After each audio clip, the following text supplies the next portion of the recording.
next video, we see a woman identified as Melissa Farrell, Director of Research for Planned Parenthood Gulf Coast in Houston, discussing whether abortions can be performed to harvest certain parts of the fetus.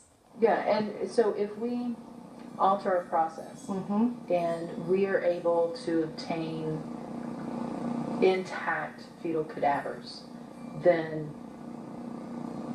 we can make it part of the budget that any dissections are this, and splitting the specimens into different shipments is this. I mean, it's all just a matter of line items. Do you think that that is going to be one of the toughest things for Planned Parenthood and for those involved to explain? Because we know under federal law, you can't change the timing or procedure of an abortion for the specific purpose of harvesting these parts. Yeah, I think it's frankly impossible for them to explain. And if you look at the statements from Planned Parenthood, they still have yet to address at all the claim in the very first video that their senior director of medical services was using partial birth abortions in order to get higher quality body parts from the babies that she was aborting.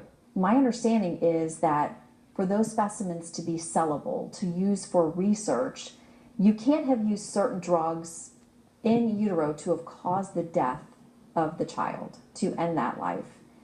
How does that work then if you end up with a fully intact fetal cadaver that is then available for sale and research? That's exactly the question that law enforcement across the country need to be asking of Planned Parenthood leadership. Some of the scenarios that we're talking about here would involve a child that is alive at some point during the delivery, makes it out of the womb, out of the canal, still living, and at some point is killed either during the harvesting of organs or dies in the pathology lab. Are you accusing some of these doctors of murder? Absolutely. And it's not just my accusation or allegation, it's their own words. In the third video that we released, Dr. Ginda is very clear that occasionally they'll have a later second trimester patient who, quote, delivers before the clinic gets to see the patient. Melissa Farrell admitted that sometimes their doctors have been able to get completely intact specimens, and it's something that they could do for tissue procurement.